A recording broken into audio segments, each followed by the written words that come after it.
to Coffee and Convos. The only thing that's more important than the coffee is the convos. And Jesus. And Jesus. Jesus is always the right answer. Absolutely. So we've got our coffees and we've got the people that are here for conversation, and we're excited to have them here. And they are our very own, a couple of our very own Carindale Salvos. So I'm going to introduce to you Aaron Buckner and Nicole Park. And guys, welcome. G'day. Hi. We are very, very excited to have you join us. There's something very special about being able to have conversation with people from your congregation, because we miss you all. That's right. We miss seeing your beautiful faces, and so this gives us, Tim and I, opportunity to... It's really just an excuse to see your beautiful faces. It's really just us wanting to connect with some of our own people. So, look, guys, thank you for joining us. And we're doing, talking today specifically about mental health. Now, mental health is a big thing anyway within our society, but I think even within the culture that we're in right now and the space that we're in as a culture and the whole COVID reality, that mental health is even being ignited and being put into focus more so just because of the space that many people are in. So we've invited Aaron and Nicole for a specific purpose. Aaron works within the mental health sector, and he's going to introduce himself in a minute. And Nicole is someone from our congregation that is just on that journey. And so we thought that she could be able to share some of her own personal testimony in that space. So guys, thanks for joining us. We're gonna throw it over to you just to give a little intro to who you are and what you do. Aaron goes first. Apparently I go first. So as Krista and Tim mentioned, my name's Aaron. So I've been part of Carindale Salvos now for 21 years since we moved to Brisbane. And my background, I'm a registered nurse. I've worked in a number of different areas throughout my career. Currently, I'm actually working in disabilities. I actually work as a senior trainer for people specialising with spinal cord injuries. But of course, as you can imagine, if someone actually has a significant disability that has a significant life-changing effect, there's a lot of mental health concerns that can come along with that as well.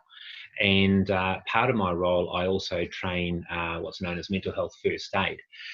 So I've done a little bit of work around that, and I was privileged enough last year to actually be able to have a discussion with some of the leadership team at the core about that, and I've had a number of discussions with Tim and Krista over the years since I've been here about this. So it's a very interesting topic, and really looking forward to being able to have my little say on this as well. Yeah, so good. All right, Miss Nicole. So I'm Nicole. I live in Sunnybank. That's something about me. I've got two dogs that I live with. I don't live with other people, which is kind of nice sometimes. I have only just come back to Carindale. I started coming back at the beginning of last year. I was at Carindale as a kid and grew up there, and spent some time away doing stuff. Yes. Yeah, and now I'm back. Nice. What are your dogs' names? I've got Kairos. He's the big one. He's a Labradoodle. And Napoleon is the little one. Yeah, he's got a bit of a complex. So Great. Napoleon. Seemed fitting. Yeah. Napoleon was short too, wasn't he? Yeah. Yeah. Well, apparently he wasn't as short as most people think he was. Oh, really? There you go. That's an early one. There's a lot of tall people around him, I think. Yeah. Right. Yeah, good. Excellent. Well, like I said, we're so glad that you guys have joined with us, and I think, look, Aaron, you can tell me if I'm wrong with this, but I think mental health is important for absolutely everybody. Absolutely, and I think that's actually a really good way to start that right off at the bat, because mental health itself shouldn't actually be a negative term, because the whole point of when we talk about our own health, we talk about when you're healthy. We don't talk about when you're sick. You talk about illness when you're sick. So when people talk about the term mental health, they automatically think on the negative side. But mental health is actually a positive thing. It's what impacts your mental health, whether or not you have poor mental health or good mental health. So mental health itself is something that affects all of us on a daily basis, whether it be positive, whether it be negative, whether it be something that's impacting us in our lifestyle or whatever. But mental health is something which will affect all of us in any way, shape or form at any time. Yeah, absolutely. Yeah, and I think some would probably say that in many parts of the world, we're kind of in the middle of a healthcare or a mental health care crisis. And this type of thing that's happened, this virus that's going around, I think has probably only accentuated that and made that even that much worse, right? So, Aaron, we wanted to chat with you a little bit. And in a little while, Nicole's just going to share a bit of her personal journey. But before we get there, just wanted to ask you about some of the possible mental health challenges that could be present amid, COVID-19, and maybe some of the signs to look for. So first, some of the challenges, and then maybe some of the things that we could look out for within our own selves and within other people that are closest to us. Yeah. Absolutely. Look, I had an opportunity to think about this when you asked us about this earlier, and there's probably three big probably areas that are going to be impacted on most people in some way, shape or form. The first one is fear, and we've seen a lot of that right from the very beginning. The whole issues with panic buying and so forth, right from the very beginning of this. And within fear, there's probably four really big areas. One is your future, which is where the whole panic buying thing comes in. People are unsure about what's going to happen tomorrow, what's going to happen next week, what's going to happen next month, and that uncertainty just brings in the whole fear of the unknown. Yes, the fear of health is another thing, because of course this is a health crisis, and I don't know, no one knows who the next person is that's going to be affected and how they're going to be affected.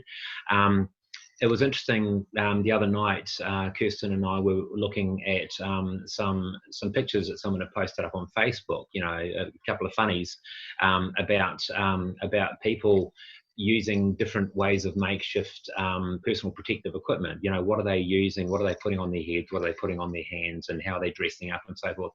And it was funny to look at. And it wasn't until we actually got to the end of it that Kirsten said, "This is funny. However, this is purely based out of fear. People are actually putting plastic bags over their head because they are so fearful about the potential of getting this virus, even in areas where it may not actually specifically be seen to be a big issue, or how they are actually using their personal protective equipment." So of course there's that whole fear of the health. There's the fear of the security. If someone is going to lose their job, if someone is going to have a decreased income, if someone's going to have a reduced amount of hours because of their access to get to work and so forth, and then how can I support my family, which then comes into the fourth one that I thought about with fear, which is around your own family itself. So supporting your family. There's the whole situation that comes under do you have the strength to be able to support your family if you're undergoing these things? And I've got to be strong for my family. I've got to be strong for my kids. And am I enough for what's going on? And then of course there's also the fear that you have for other family members, especially the fact that we are isolated, that we're not spending time with our family, we're not spending time with people that we would otherwise spend time with. So if you've got family members that live in another area that you're not able to see, I know myself having my parents in another country, and of course being an older couple, of course that is a fear that's on the back of my mind. I'm just hoping they're doing all the right things and keeping themselves safe, because it's very difficult when you're not actually with them. So fear is probably the biggest emotion that most people are going to be feeling right now, more than anything else. Yeah. But of course that then leads on to a whole host of things. The other thing with fear though, and this is actually another thing I think that's really come up a lot recently, and again it's come up in a lot of humour, but it's actually worthwhile really thinking about, is the whole difference between introverts and extroverts. Because again, it's one of those things. I remember seeing a meme that came out the other day, about, you know, introverts, please look out for those poor extroverts that are in your household that aren't actually getting out to see people. Yeah, that's right. It's the extroverts, right, that are really suffering.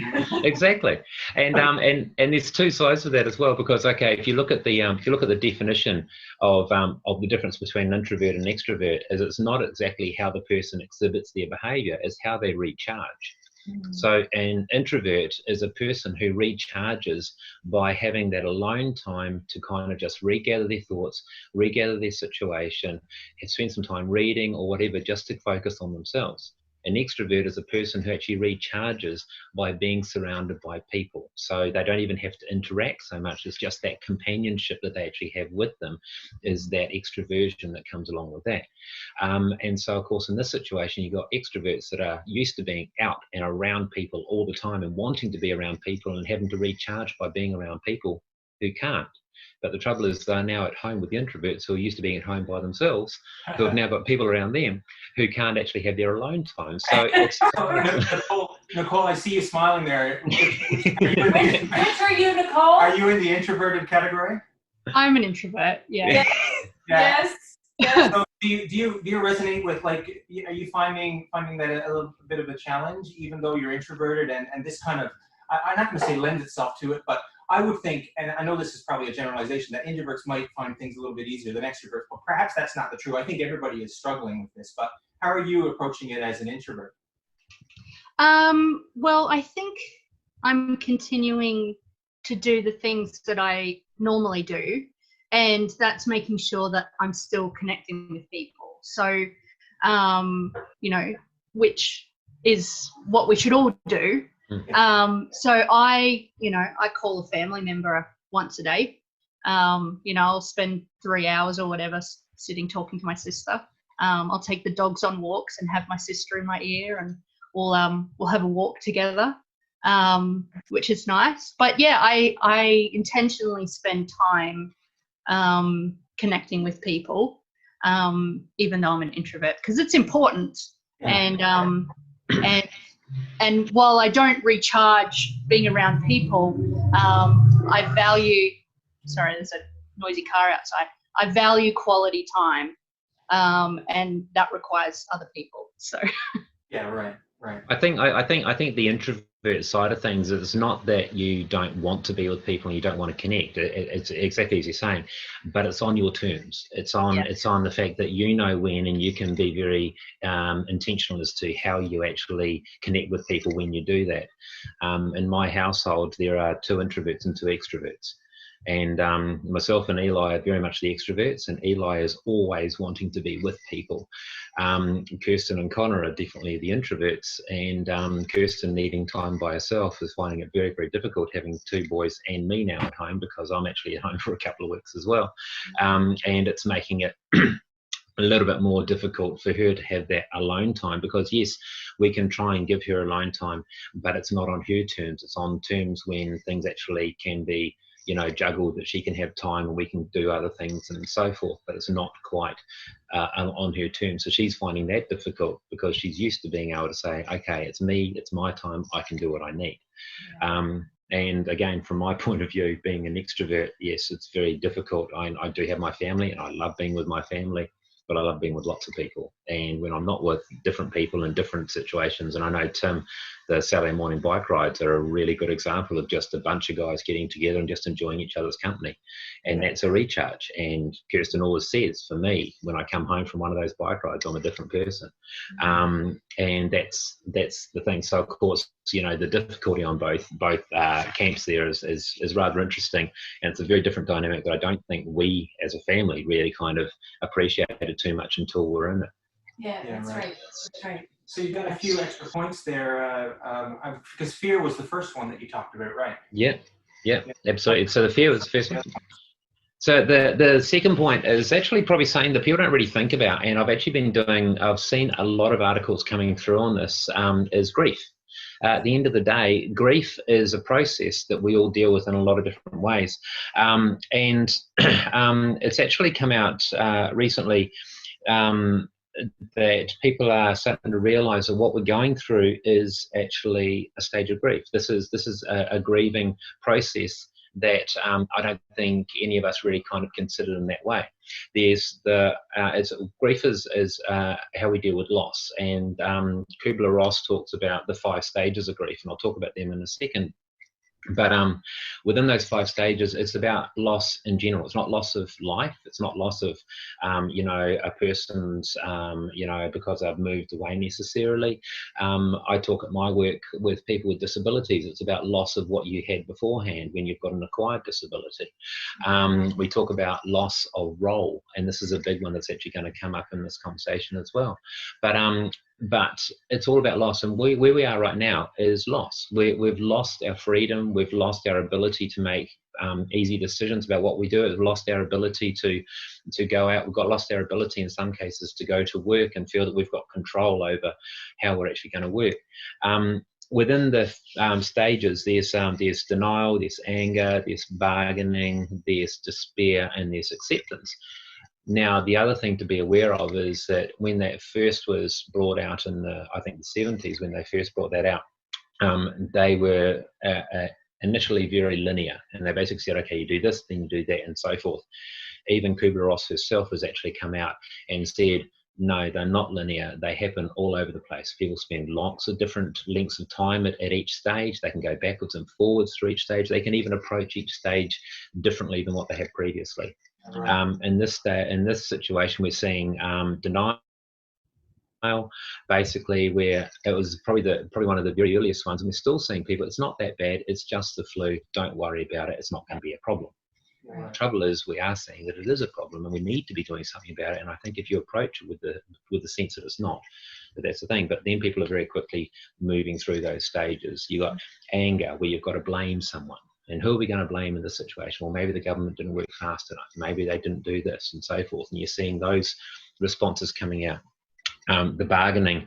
I've written down here something from a guy called Dr. Robert Weiss, who has done a lot of studies on this. He says, bargaining occurs when the denial breaks down and we start to acknowledge reality, but not ready to give up the illusion that we have control. So it's like, so in this situation, we're starting to realize things there, but maybe if I just did this, then I could still have control.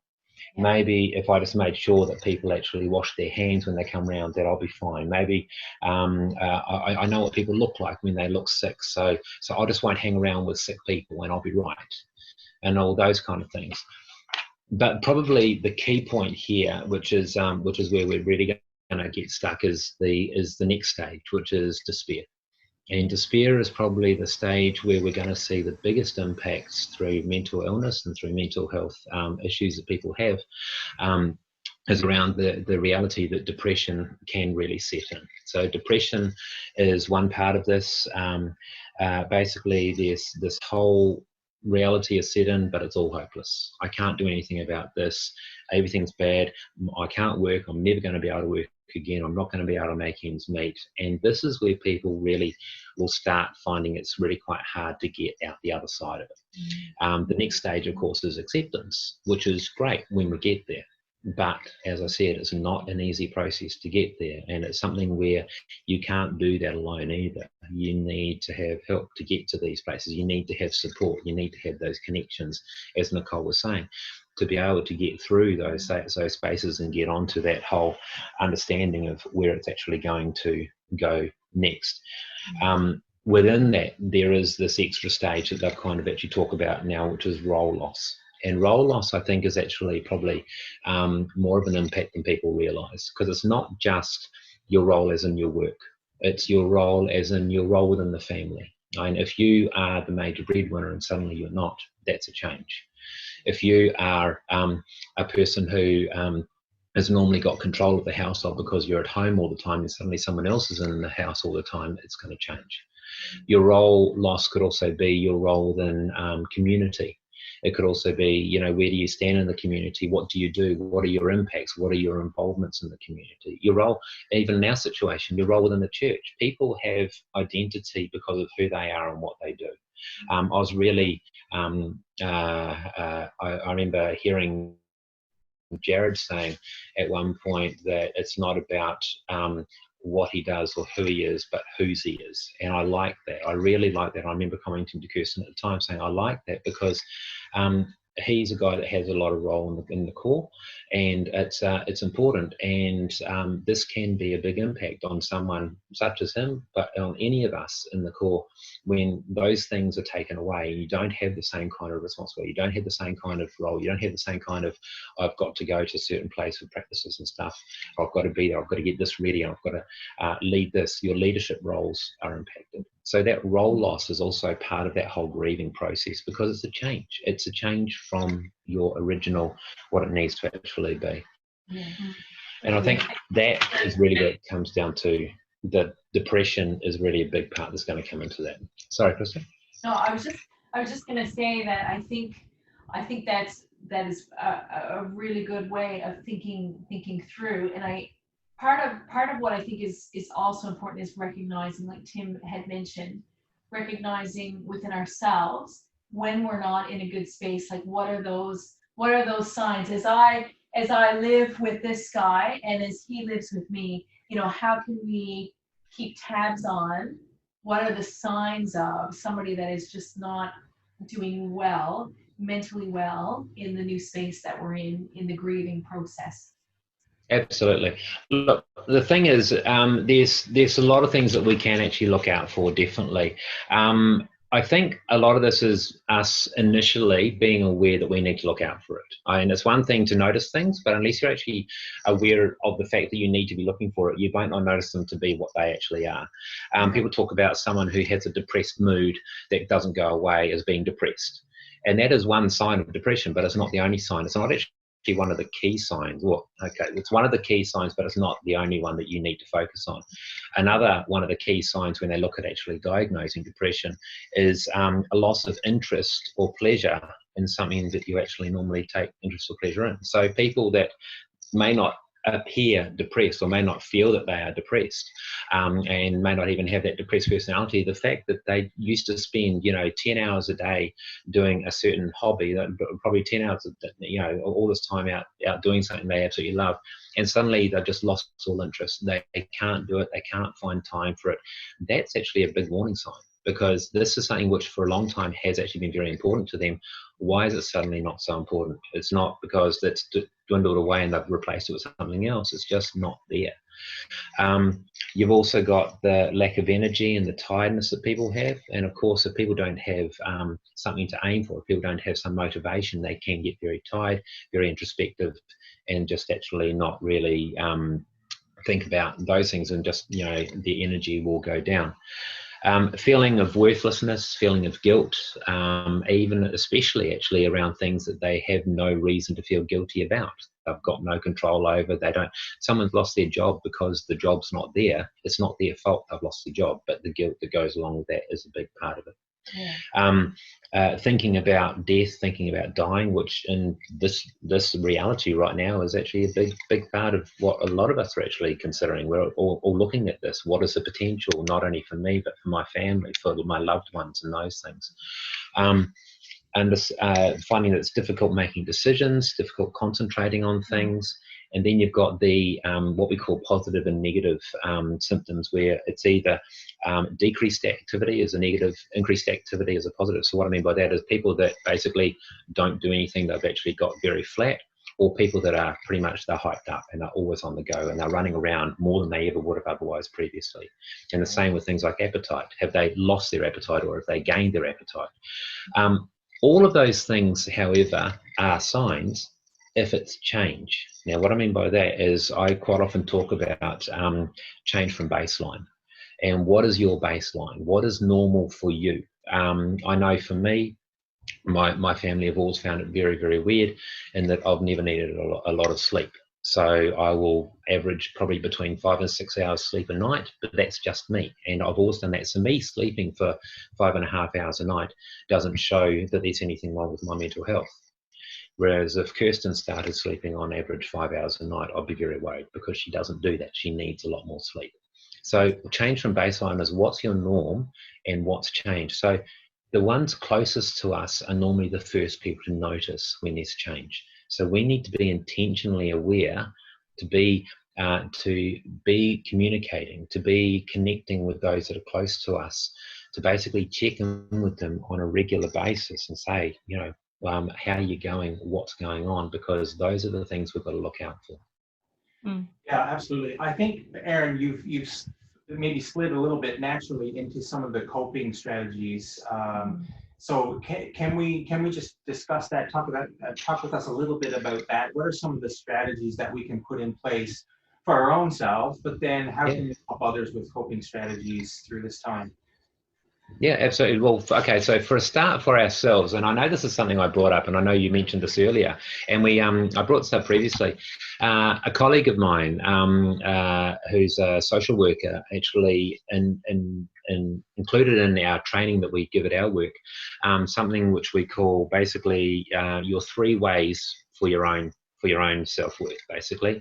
And it's really positive for everyone to find 3 things that they can actually focus on that centers themselves. Now, I'll explain what I mean. If we can find something which is going to be an activity that increases your heart rate. Now, the whole point with this is as we stress, as we get anxious, as we worry and so forth, we need to help burn that energy off. So by increasing your heart rate, by doing exercise, what we're doing is we're helping burn off that stress, we're helping burn off that energy, and we're also helping produce endorphins in our body, which is a natural way of actually making you feel good. Now, that could be going for a run, that could be going for a bike ride, that could be just dancing around the living room with your kids playing music really loudly. Doesn't matter, as long as you're doing something to increase your heart rate and actually get yourselves going. So that activity is a really important thing. And I'm really impressed to note that with the government regulations, that they are actually saying, of the 4 reasons that you can actually still go out, one of them is for exercise, because that is really important. Yes, people can exercise at home, but getting out, getting the fresh air, as long as you're doing it safely, as long as you're doing your social distancing, the longer we can do that for, probably the better off I reckon we'll be, because that's going to be positive. The second thing is something which is going to decrease your heart rate. So you've got to do something inactive.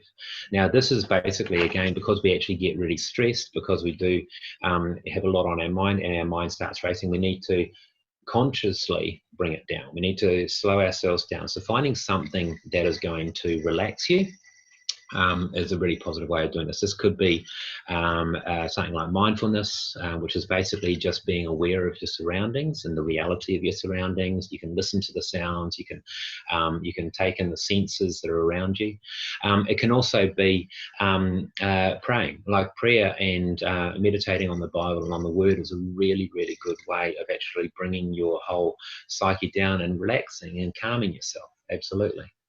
And then, of course, you've got something which is basically, the best way I can define this is something which is you, something which is uniquely you, something which, if I was going to put another way, something you lose all track of time doing.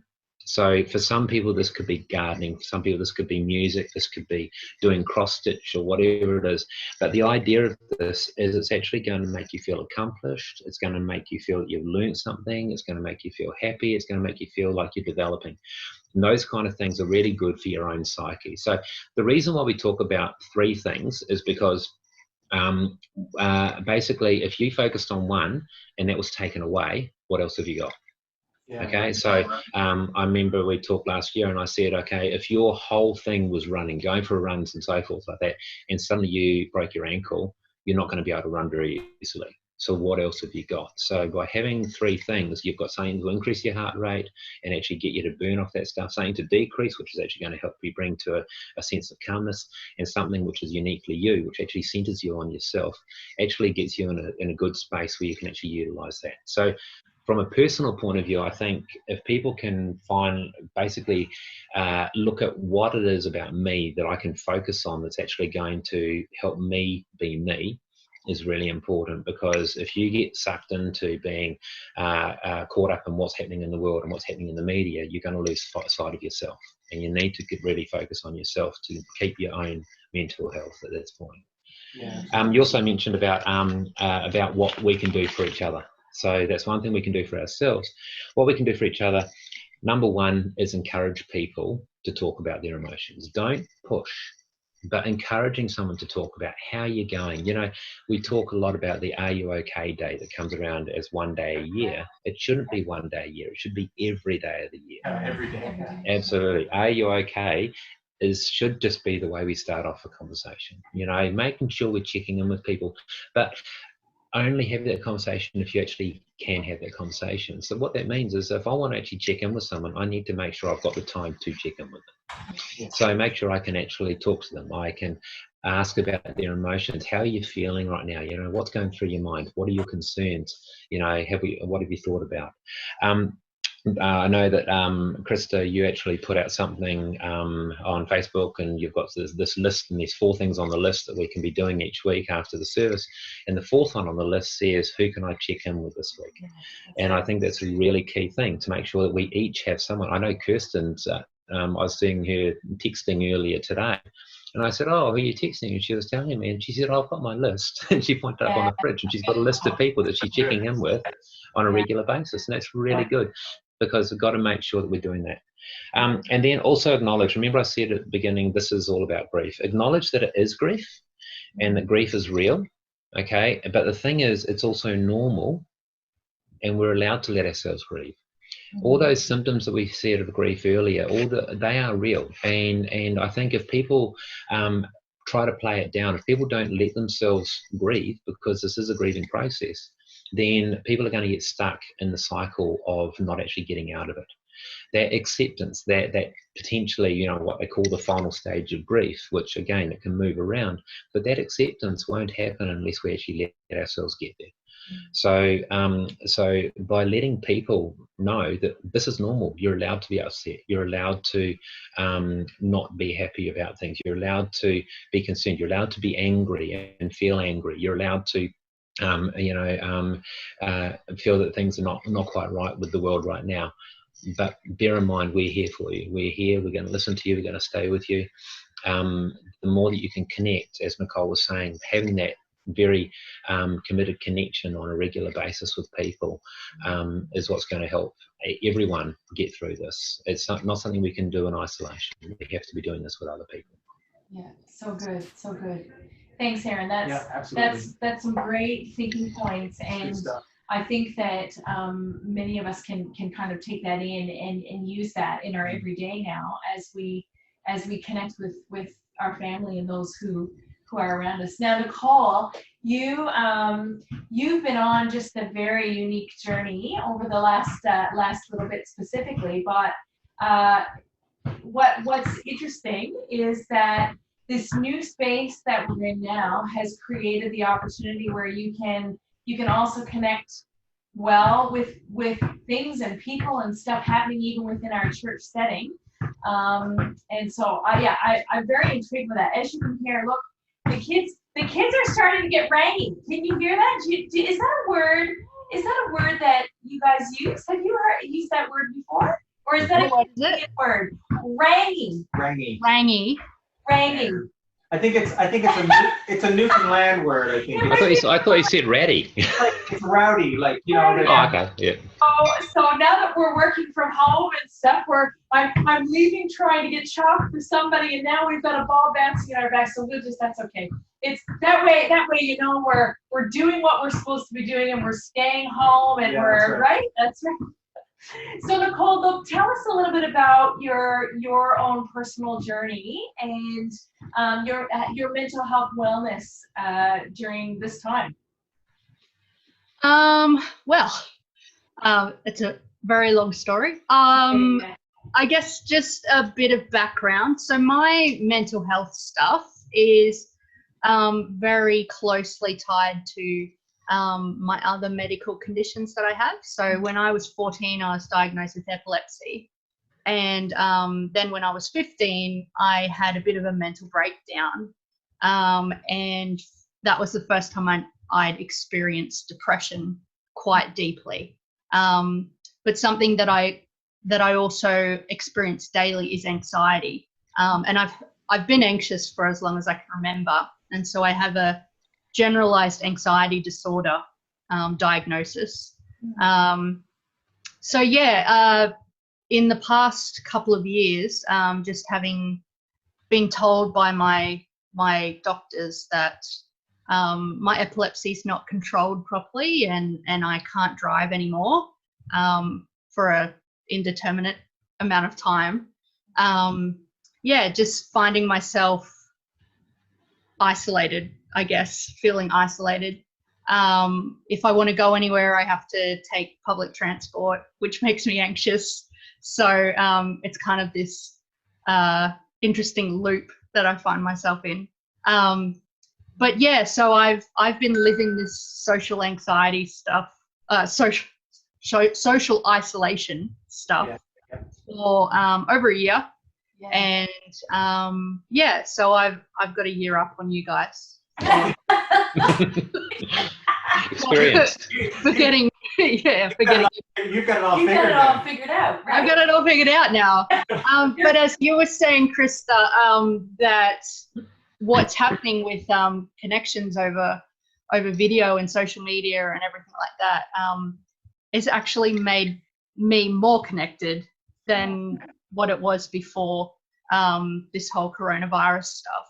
I was saying on email that the other week I participated in like 5 different church events, which before now I'd be lucky, I can just get to church basically because the church bus comes and picks me up.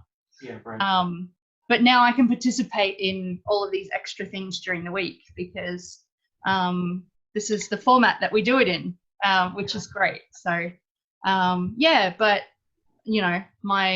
my journey's been interesting. So I left Carindale at the beginning of 2013, and I went to Sydney to study to become an officer, like you guys, a minister. And so I did that for 2 years, and then I was an officer for 3.5 years until I needed to step out because of my health stuff. And that was just one of the worst decisions I've ever had to make, to step back and say, I actually can't do this. And there were so many questions around, why, God, did you let me, make this decision to follow this plan that I thought, there was, and only to have it like crumble out from underneath me. But yeah, so that's a journey that I've been on, and and God's been teaching me a lot throughout that. But yeah, still dealing with anxiety each day. I've had bouts of depression throughout my life, but anxiety is a day-to-day thing. So you just do what you can do day to day, and connecting with people is like absolutely the top priority. So for me, when things kind of fell apart, I was still living in Sydney, and my first thought was, I need to go back to where it all made sense. And I knew that here in Brisbane there was a significant safety net of people that continued to care for me. And so I came back here, and they haven't proved me wrong. So just that connection is so important.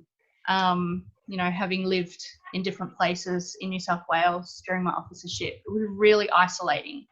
And I never really found a connection to a church family that, was, I don't even know what the right word was. I don't know. I just didn't feel connected in a way that I could have been. And I think, there were other reasons for that as well, being an officer and having other responsibilities and not being able to participate in a corps the way that I would like to. But it was rough. Nicole, you talk about connection, and we've been talking a lot about connection over the past 3 weeks since all of this has started. And we've said at Carindale Salvos that we really want to focus on connection and community, because that's what we all feel is really going to get us through this together. Talk to us a little bit about, so connection to each other, obviously important, your connection to God and your own personal faith. that plays into this, obviously. So can you talk to us a little bit about that and just share some thoughts with us about your journey there? Sure. I guess thinking about just from when I left officership, I was still 100% connected to God. I've never kind of gone, and walked away. Yeah. But I did, I guess, go through a period of, I know that you love me, God, but today I'm really, really angry at you. And I think that's completely okay, because God wants to know how we're feeling, and he wants to walk us through those things. He's not going to go off and have a sulk because we're angry. He wants to know that stuff. It's okay to be in that space where you're angry, or you're in that grieving space, basically, which is what Aaron was talking about, because God wants to be a part of that. I guess my relationship with God has grown. It's even hard to describe. It's like learning to, I can't even describe it. I've learned a whole new facet about who God is by going through really horrible things. But I know 100% that he's never left me at any point, and he never would. He's proven that to me even before all of this.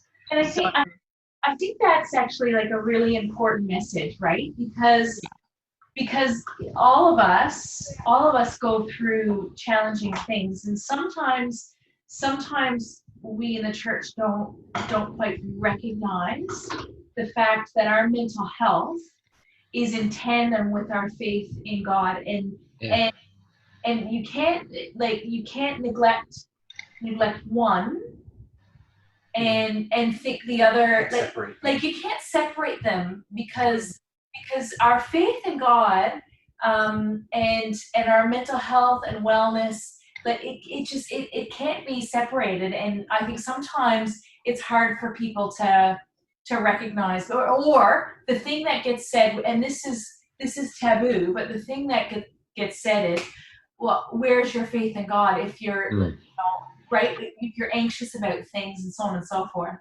And I think we're here today saying that statement is wrong. Yeah 100%. Yeah.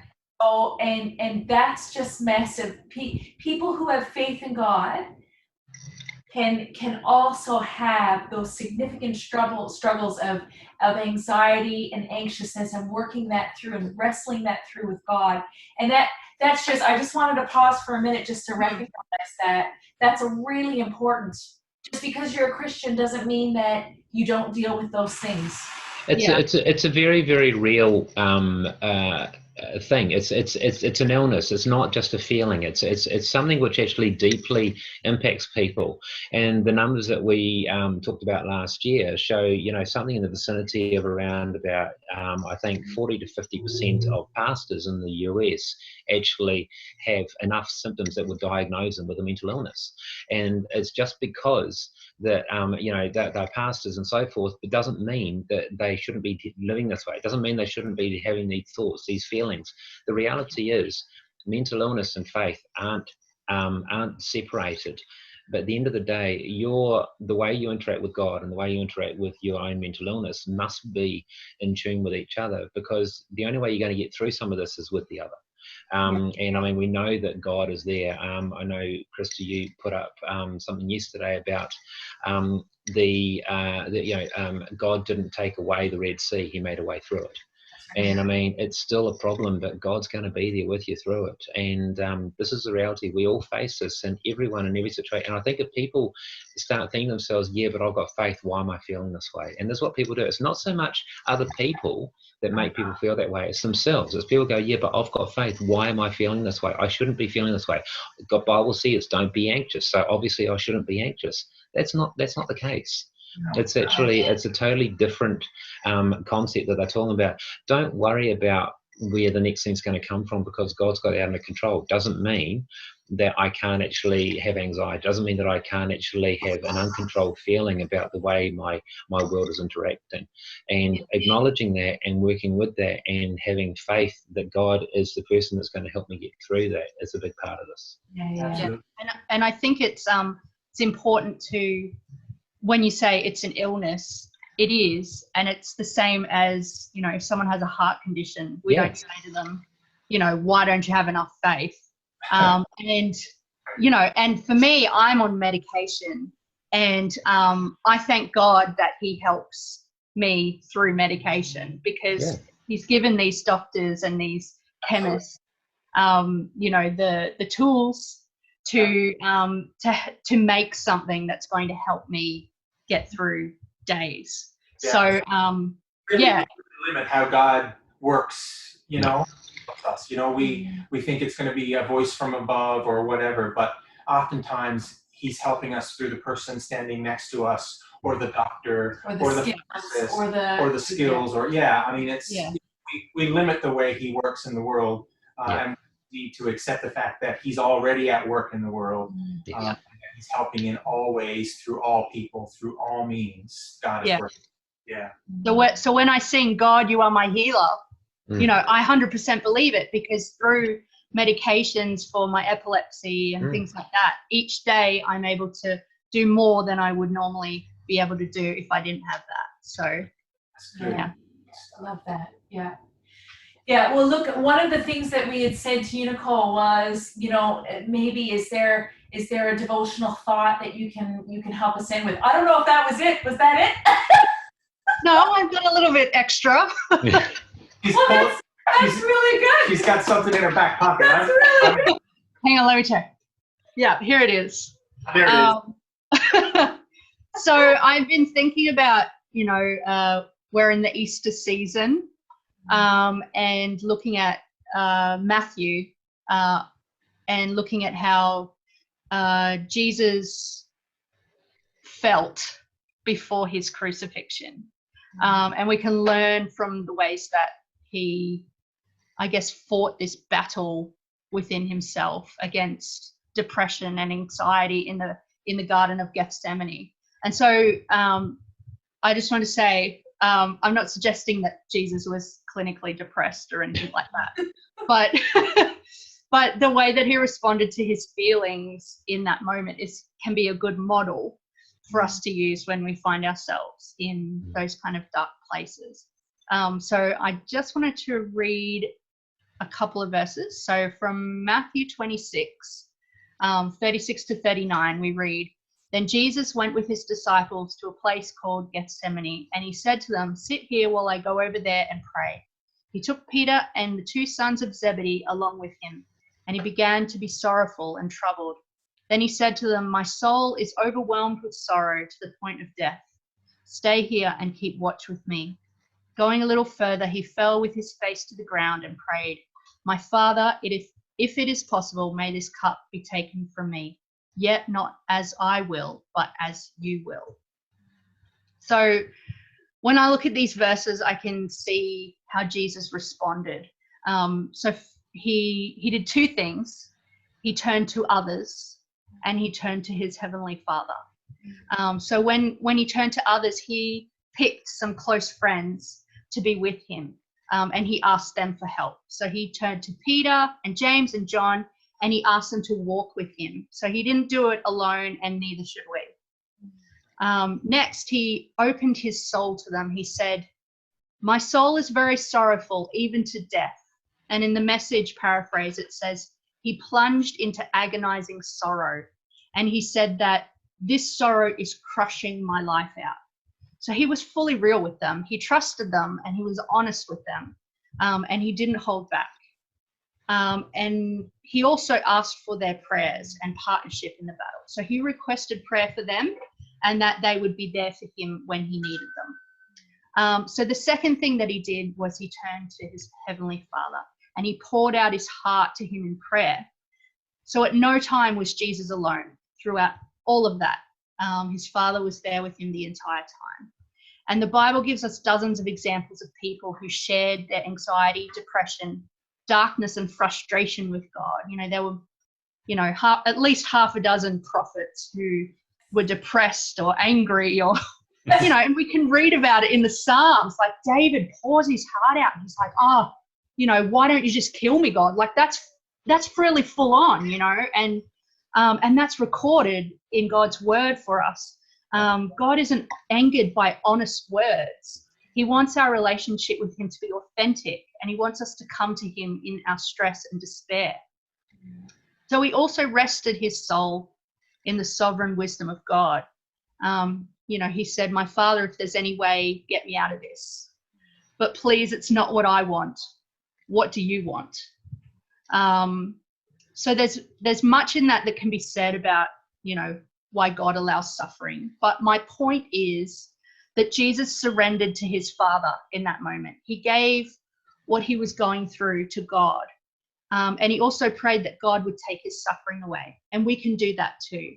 And we should continually pray for healing, but also rest in our Father's arms, because he will always hold us. And finally, Jesus fixed his eye on the glorious future grace that awaited him on the other side of the cross. So outside of that passage in Hebrews 12:2, it says, "For the joy that was set before him, Jesus, he endured the cross, despising the shame, and is seated at the right hand of the throne of God." So he had his eyes on what was, past all of the suffering. He had hope for the future. So I guess when we look at this, I think that Jesus shows us how we can respond to particularly depression and anxiety and those kinds of things. It's not painless and it's not passive. And when we feel at our lowest, I think it's so important to take Jesus' lead in the first step, which is asking for help.